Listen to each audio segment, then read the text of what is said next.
અને હવે આપણે વાત કરીશું એ વિસ્તારોની કે જ્યાં મેઘરાજાની આગાહી કરવામાં આવી છે, ભારેથી અતિ ભારે વરસાદની આગાહી કરવામાં આવી છે।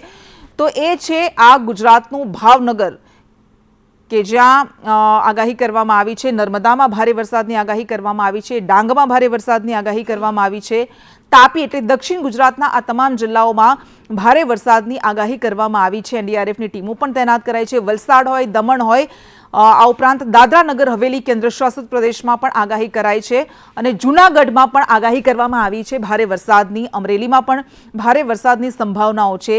સૌરાષ્ટ્રના ગીર સોમનાથમાં પણ ભારે વરસાદ વરસી શકે છે। આ ઉપરાંત અમદાવાદમાં પણ ગઈકાલે રાત્રે જેવી રીતે વરસાદની સવારી આવી પહોંચી, અમદાવાદ, ગાંધીનગર, ખેડામાં પણ ભારે વરસાદની આગાહી કરવામાં આવી છે અને વડોદરામાં મધ્ય ગુજરાતના, સૌરાષ્ટ્રના અને દક્ષિણ ગુજરાતના ભાગોમાં વરસાદની આગાહી છે। વડોદરા, પંચમહાલ, ભરૂચમાં ભારે વરસાદની આગાહી કરવામાં આવી છે અને એનડીઆરએફની ટીમો પણ ક્યાં સતર્ક છે, ક્યાં તૈનાત કરી દેવામાં આવી છે। તો ભાવનગરમાં એનડીઆરએફની ટીમો તૈનાત કરાઈ છે, દ્વારકામાં એક ટીમ તૈનાત, નર્મદામાં પણ એનડીઆરએફની એક ટીમ તૈનાત કરવામાં આવી છે, ભુજમાં અને વલસાડમાં પણ એક ટીમ તૈનાત કરવામાં આવી છે। એટલે ચોમાસાને લઈને તંત્ર પણ અત્યારે અલર્ટ મોડમાં આવી ગયું છે અને એનડીઆરએફની વધુ 4 ટીમોને પણ તૈનાત કરવામાં આવી।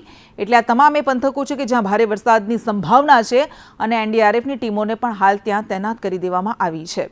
તો ભુજ, વલસાડ, રાજકોટ આ તમામ એ પંથકો છે કે જ્યાં ભારે વરસાદ વરસી શકે છે।